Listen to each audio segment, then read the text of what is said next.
Quiero tomar esta parte del mensaje para que leamos Efesios capítulo 1, versículo 1 y 2 primeramente. Quiero darte un panorama muy general acerca de esta carta tan bonita, tan poderosa, y después nos vamos a ir adentrando en 7 cosas que Pablo nos enseña aquí que el Padre Celestial ha hecho por nosotros.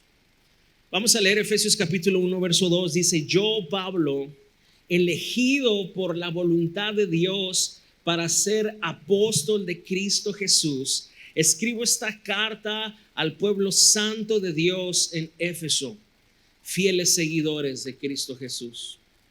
Como podemos observar, esta carta está dirigida especialmente a los hermanos de Éfeso, aunque esta carta también es para nosotros hoy.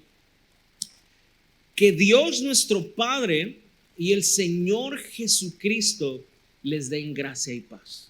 Qué maravilloso que Pablo les escribe esta carta a sus hijos espirituales. Sabes, Pablo históricamente estuvo en esta ciudad por 3 años aproximadamente. Como en ninguna otra ciudad, Pablo estuvo ahí enseñando, discipulando, estableciendo. Y me llena de compasión ver esto, que él quiere recordarles que tienen un Padre que les va a dar gracia y paz. Estas 2 cosas son esenciales para todo hijo de Dios: gracia y paz. Necesitamos gracia para ser perdonados. Necesitamos gracia de Dios para que pueda venir entonces un caminar de paz con Dios. Y estas 2 provisiones las encontramos precisamente en el Padre nuestro Padre, gracias al Señor Jesucristo. A partir del verso 3, Pablo empieza a darnos 7 cosas que este Padre nos ha dado. ¿Estás listo? Para aquellos que les gusta apuntar, leamos el verso 3 y dice: toda la alabanza sea para Dios, el Padre de nuestro Señor Jesucristo, quien nos ha bendecido con toda clase de bendiciones espirituales en los lugares celestiales, porque estamos unidos a Cristo. Escucha, Pablo lo primero que hace cuando empieza a hablar del Padre es que debemos de alabarlo, que debemos de reconocerlo, que debemos de adorarlo. Y la razón es porque este Padre que tenemos, este Padre perfecto, nos ha bendecido. Esa es la primera cosa que el Padre ha hecho. Este Padre te ha bendecido con toda clase de bendiciones espirituales. Este Padre no se ha quedado con nada. Este Padre ha prometido suplir nuestras necesidades terrenales, sí, como Mateo 6 lo dice. Jesús explicó a sus discípulos y dijo: miren las flores, se visten de colores muy hermosos. El Padre hace que ellas se puedan vestir. Así ustedes van a ser proveídos. Miren las aves, no trabajan y todos los días comen.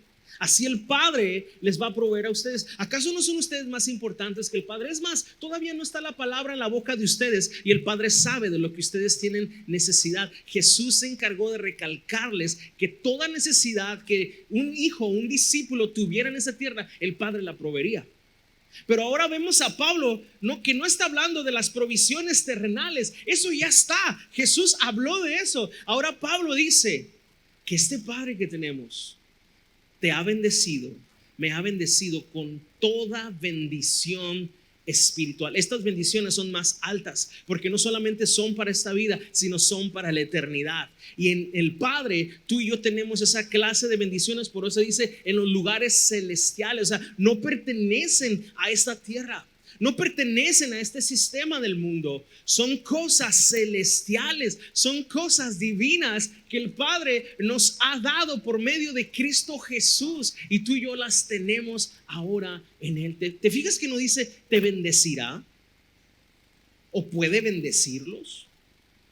Pablo está considerando que toda persona que ha venido a Cristo Jesús en fe, que se ha arrepentido de sus pecados y se ha convertido en un hijo de Dios, ha sido ya bendecido con toda bendición espiritual.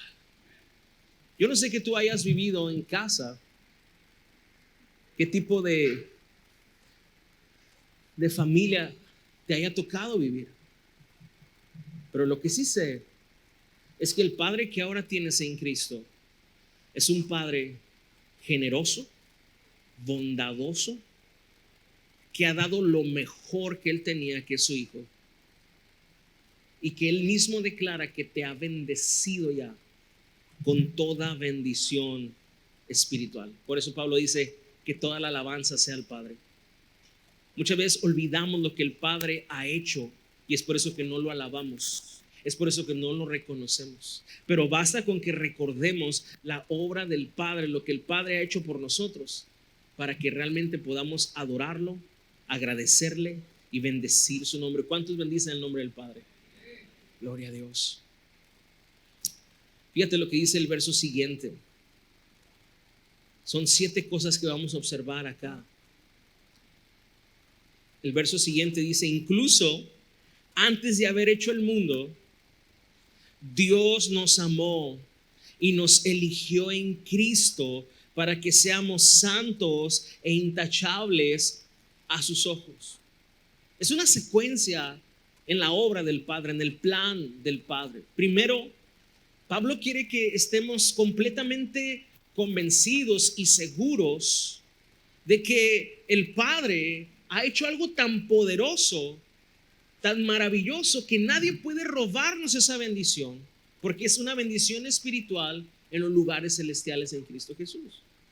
Por eso otra parte de la Escritura dice que estamos sentados juntamente con Cristo, ¿sí? Sentados habla de un lugar de autoridad, de un lugar preferencial, y ese es el lugar que tú y yo tenemos gracias a la obra de Jesús. En otras palabras, lo primero que hace el Padre es mostrarnos que en Él tenemos salvación por medio de Cristo, y eso es algo seguro. Cuando tú tienes un Padre que es generoso, bondadoso, que te bendice, eso, el primer efecto en el corazón de un hijo es seguridad y certeza. Es sumamente importante eso para la identidad.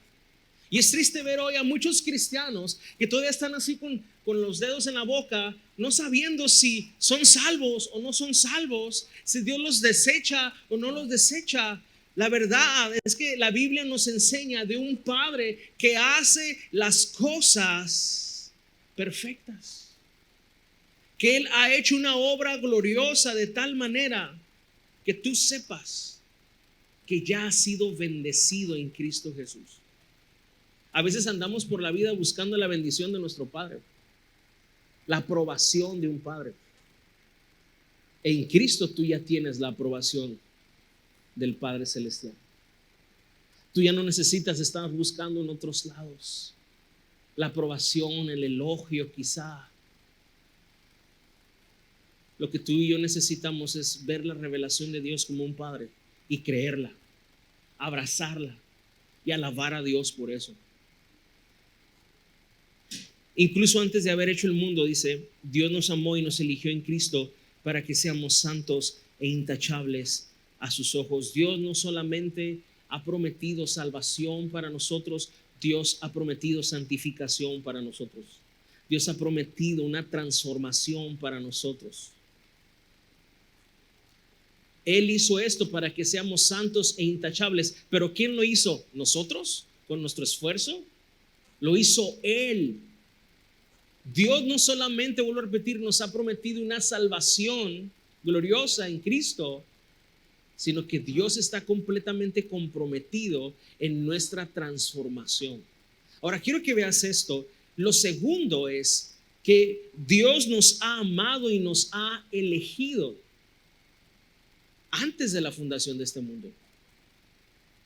Esto es maravilloso, porque eso significa que Dios no te ama por tu conducta, por tus méritos, por tus virtudes o talentos, por tu pasado, por tu apariencia.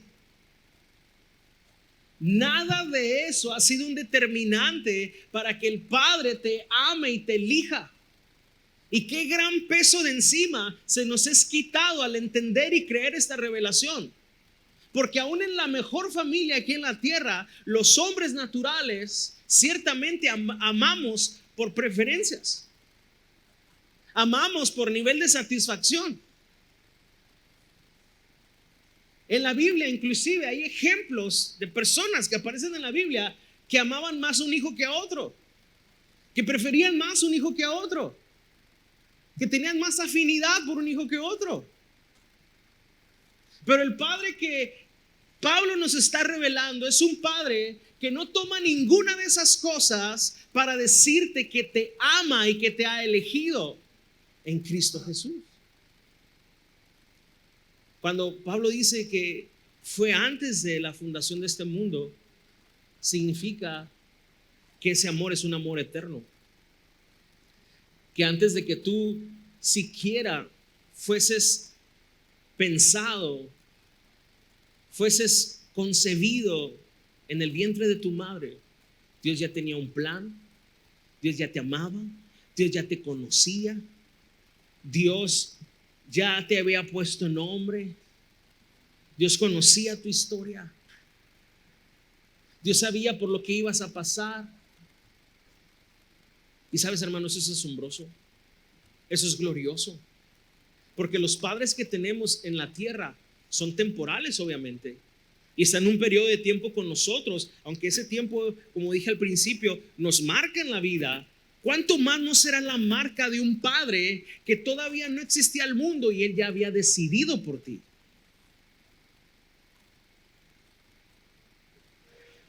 ¿Cuánto más no será la marca de un padre que todavía no nacías y él ya te amaba como nadie más se ha amado?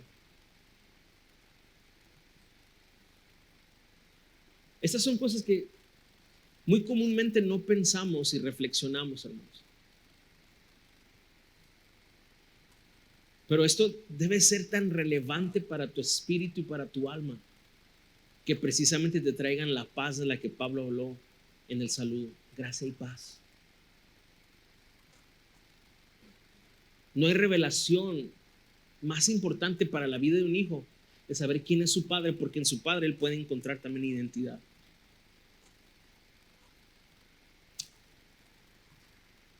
Verso 5 dice: Dios decidió de antemano adoptarnos como miembros de su familia al acercarnos a sí mismo por medio de Jesucristo. Eso es precisamente lo que él quería hacer y le dio un gran gusto hacerlo. Escucha eso. Pablo nos habla de bendiciones espirituales, obviamente la más gloriosa, nuestra salvación, la salvación de nuestra alma. Después Pablo dice que él nos eligió y nos amó para que fuésemos santos y sin mancha, o sea, santificación. Dios también ha prometido santificación para nosotros. Él tiene sus formas, sus maneras. Nosotros somos el barro, él es el alfarero y él nos está formando, ¿sí? Pero ahora Pablo empieza a decir que este padre no se quedó ahí, sino que nos adoptó y nos hizo miembros de su familia, o sea, relación. Dios tiene maneras de sanarnos. Dios tiene maneras de formarnos, de darnos un nuevo principio. Qué maravilloso es vernos de esa manera. Sabes, en la cultura de Roma, un hijo que se adoptaba era un hijo que era imposible que regresaras. Puedes desheredar a un hijo legítimo y biológico, lo puedes dejar sin herencia, pero un hijo adoptado por ley no lo podías desheredar. Interesante, ¿verdad? Otra característica es que si tú adoptabas a un niño cuya familia había quedado endeudada, ya sea un hijo de un esclavo, etcétera, cuando la persona adoptaba a ese hijo, todas las deudas familiares, el padre tenía que comprometerse a pagarlas.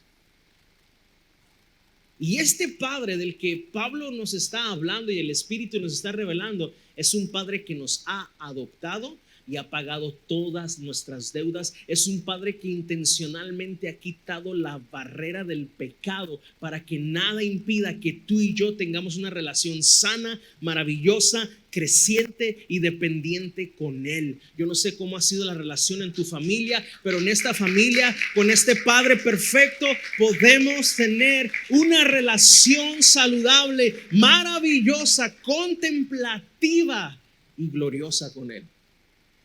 Dios desea sanar todas esas áreas de nuestra vida. Pero la respuesta está en ver esta obra, creerla y abrazarla por medio del poder del Espíritu Santo. Vuelvo a repetirte lo que dije al principio. No hay nadie en esta sala, en este momento, que no haya sido marcado o esté siendo marcado por su Padre. Pero asimismo el Espíritu Santo hoy quiere decirnos a todos, sin excepción alguna, que nos dejemos marcar realmente por nuestro Padre.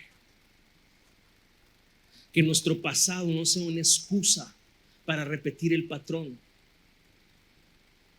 Ese patrón quizá de una relación distante, superficial, seca, fría.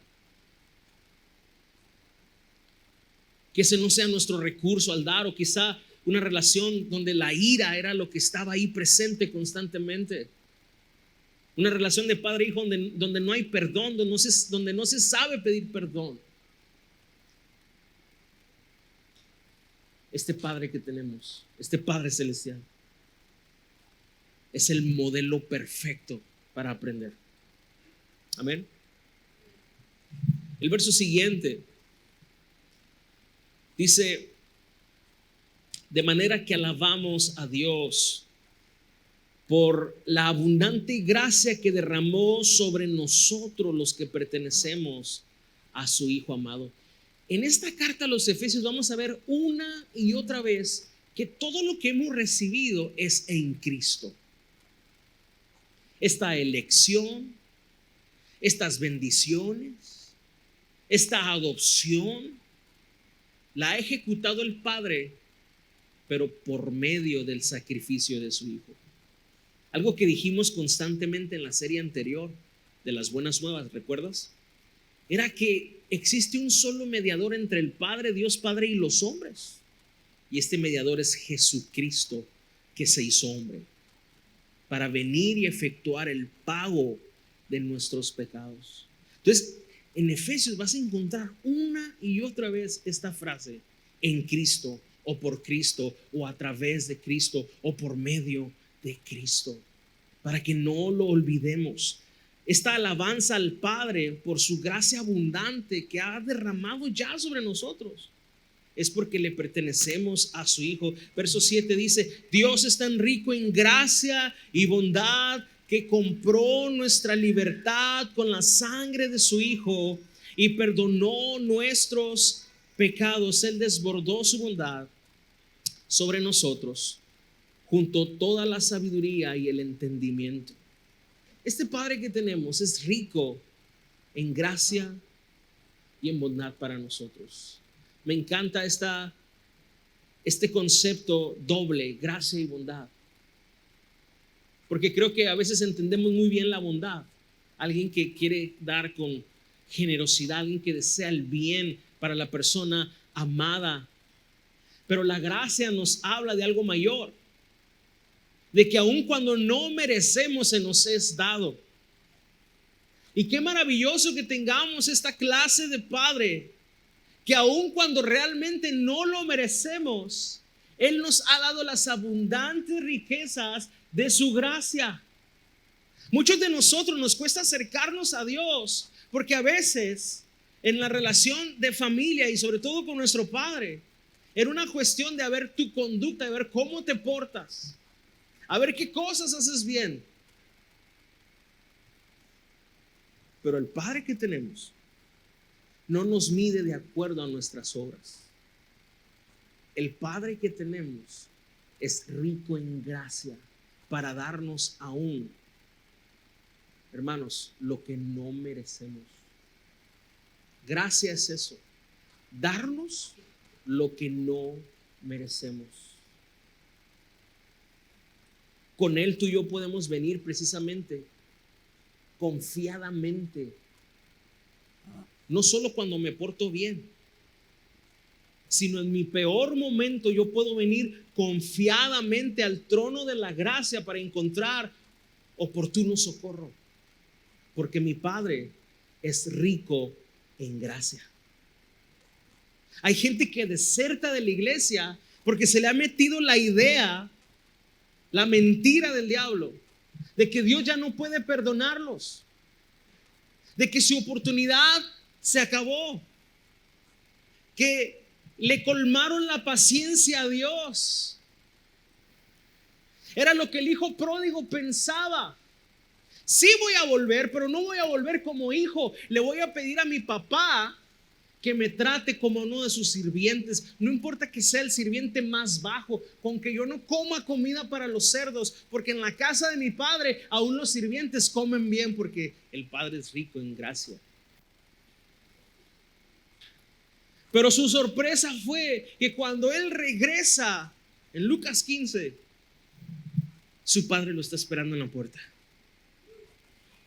con los brazos abiertos, con un anillo, con una vestidura nueva, porque la que él tenía ya eran harapos y olía feo. Sí, el hijo pródigo se había ido, pero el padre siempre lo estuvo esperando. Y cuando él regresa y el padre lo abraza, dice: mi hijo había muerto, pero ahora ha resucitado. Y matan un cordero. Ahí está Jesús. Y hacen una gran fiesta para celebrar. Yo te pregunto, ¿qué merecía ese hijo que había malgastado su herencia, que le había dado la espalda a su padre? Si tú y yo fuéramos los jueces, o si yo fuera mi papá, como decimos, mínimo unos 30 cintarazos, ¿verdad? O un trato con indiferencia. Pues tú quisiste. Pero el Padre que tú y yo tenemos en Cristo es rico, hermanos, en misericordia, en gracia, en bondad. Y cuando este hijo que tenía este concepto errado, quizá mi padre me acepte, pero como un esclavo, como un sirviente, él no sabía que para su padre él nunca había dejado de ser su hijo y que su lugar estaba en la mesa. Esa es la clase de padre que tú tienes. Yo estoy seguro que, aunque esto lo has leído muchas veces, y no sé por qué, pero casi siempre las cartas, los primeros capítulos, como que los pasamos muy de largo, como que a veces no nos detenemos para ver lo que se nos está siendo revelado. Pero eso es algo tan poderoso, eso es algo tan glorioso, que puede transformar tu vida, tu paternidad, y por consiguiente la vida de tus hijos que a lo mejor todavía ni nacen. Si tú le crees a Dios, si tú abrazas con fe la promesa de Dios. Dice que Él es tan rico que con la sangre de su Hijo perdonó nuestros pecados. Cristo sufrió para que esto fuera una realidad en tu vida. Eso quiere decir que menospreciar o no creer esto es minimizar la sangre de Cristo. ¿Qué tan poderosa es la sangre de Cristo? ¿Qué tan poderoso es el sacrificio de Jesús? Que Dios llame a hombres y mujeres pecadores como tú y como yo, sus hijos amados. Verso 9. Ahora Dios nos ha dado a conocer su misteriosa voluntad respecto a Cristo, la cual es llevar a cabo su propio buen plan. Este Padre tiene un plan soberano, perfecto y eterno. A Él nada se le ha escapado. Él conoce cada área de tu vida. ¿Cuántos cabellos tienes? Con algunos no hay tanto problema, ¿verdad? Pero Él conoce todo, todo de ti, todo de mí. Él conoce nuestro pasado, nuestro presente y aún nuestro futuro. Y Él ha orquestado un plan que, aunque a veces tú y yo no lo entendemos, funciona con su poder. Estoy seguro que hay gente aquí sentada que nunca se imaginó estar aquí. Y la respuesta es por el plan del Padre para tu vida. Que a donde te hayas querido mover, su amor ha sido tan fuerte, tan poderoso, que Él te ha atraído con cuerdas de amor hacia Él mismo. Te ha seducido Dios al grado que ahora tu corazón empieza a amar a Dios y a desechar y aborrecer lo que antes amabas. ¿Sabes por qué está sucediendo eso? Porque Dios ha intervenido en su tiempo, conforme a su plan, en tu vida.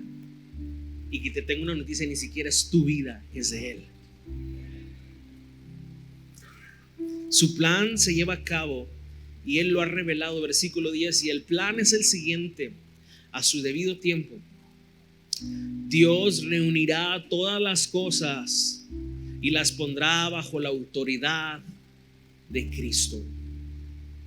O sea, el Padre le ha dado toda autoridad a Cristo, todo señorío. Le ha dado el nombre que es sobre todo nombre.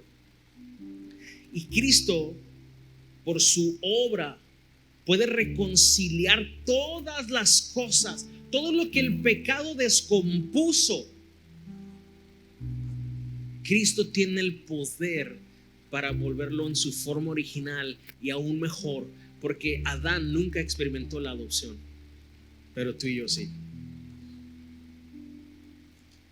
Y dice también: Dios reunirá todas las cosas y las pondrá bajo la autoridad de Cristo, todas las cosas que están en el cielo y también las que están en la tierra. Es más, dice, dado que estamos unidos a Cristo, ahí está otra vez esta frase tan importante, hemos recibido una herencia de parte de Dios. Esta es la sexta cosa que hemos recibido del Padre: una herencia de parte de Dios, que según las Escrituras es incontaminada. O sea, nada la puede ensuciar, dañar, volver impura, porque como vimos hace un momento, está reservada en los cielos. Es una herencia que no se desgasta. Es una herencia que tienes como hijo, no por tus méritos, sino porque Dios quiso dártela. Después dice: el propósito, verso 12, el propósito de Dios fue que nosotros, los judíos, que fuimos los primeros en confiar en Cristo, diéramos gloria y alabanza a Dios. Verso 13: y ahora ustedes, los gentiles, ahí entramos nosotros, también han oído la verdad, la buena noticia de que Dios los salva. ¿Recuerdas toda la serie pasada? Oímos, creemos y recibimos. Dice: también han oído la verdad, la buena noticia de que Dios los salva. Además, cuando creyeron en Cristo, Dios los identificó como suyos. Porque también puede haber personas aquí que dicen: yo no conozco a Dios. Quizá he ido a la iglesia, pero hoy el mensaje me sabe diferente. Hay algo que está sucediendo en mi corazón, en mi mente. Yo quiero decirte cómo podemos recibir esa paternidad, esta bendición del Padre. Es por medio de Cristo Jesús. Cuando tú escuchas el Evangelio y lo crees en tu corazón, entonces recibes la promesa de Dios. Él te identifica como posesión suya, como un hijo de Él.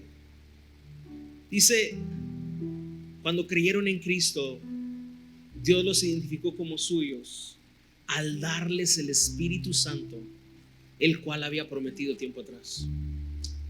Cuando hablamos de la enseñanza o de la doctrina del Espíritu Santo en el Antiguo Testamento, nos damos cuenta que el Espíritu Santo, la tercera persona de la Trinidad Divina, venía un momento sobre una persona para hacer alguna proeza, dar una profecía, derribar un ejército, etcétera. Y después el Espíritu Santo se iba de esa persona. Pero también en el Antiguo Testamento, particularmente en Joel, el libro de Joel capítulo 2, hay una profecía gloriosa que dice que Dios en los futuros días, en los postreros días, derramaría de su espíritu sobre toda carne, o sea, sobre toda persona. Pero este verso nos enseña sobre cuáles esas personas, sobre los que oyen y creen el evangelio. El Espíritu Santo vendría como esa promesa del Padre. Si tú has creído el evangelio, el Espíritu Santo ha hecho una morada en ti. Dice verso 14 y último: el Espíritu es la garantía que tenemos de parte de Dios de que nos dará la herencia que nos prometió y de que nos ha comprado para que seamos su pueblo. Dios hizo todo esto para que nosotros le diéramos gloria y alabanza. La séptima cosa que tú y yo hemos recibido de parte del Padre es al glorioso Espíritu Santo dentro de nosotros. Y este Espíritu Santo, la tercera persona de la Trinidad Divina, es la promesa, es la garantía de que Dios nos dará todo lo demás que nos ha prometido, que Pablo habló desde el verso 3, esas bendiciones celestiales, esa transformación, esa herencia, esa paternidad como miembros de la familia de Dios. Todo eso el Espíritu Santo es la garantía. Y no hay cosa más sublime que una persona pueda recibir que la misma presencia de Dios dentro de ti. Esto es algo tan especial que Dios reservó para nosotros. Todos los héroes de la fe que tú puedas mencionar del Antiguo Testamento no experimentaron lo que tú y yo experimentamos en este tiempo gracias a la bendición del Padre y a la obra de Jesús. El Espíritu Santo te identifica como una posesión de Dios, el Padre. Si tú has oído el Evangelio, has creído el Evangelio, el Espíritu Santo te ha hecho morada de Dios. Eres posesión de Dios. Y todas estas promesas del Padre son para ti por la gracia de Dios. Yo no sé si tú puedes creer eso, abrazar eso y dejar que eso transforme realmente la manera en la que piensas, en la que tratamos, en la que vivimos. ¿Sabes? Amamos nuestro país, amamos nuestra ciudad, nuestro estado, pero tú y yo sabemos que nuestra nación, nuestra ciudad, nuestra entidad no va a ser transformada por un poder político o económico, sino por personas llenas del Espíritu Santo, que formen familias llenas del Espíritu Santo, con las maneras del Espíritu Santo. Y esa es la solución. Y quiero terminar de esa manera porque, como dije hace un momento, no se trata de lo que tú y yo en nuestras fuerzas podemos hacer, sino del poder del Espíritu Santo que ahora está depositado dentro de nosotros.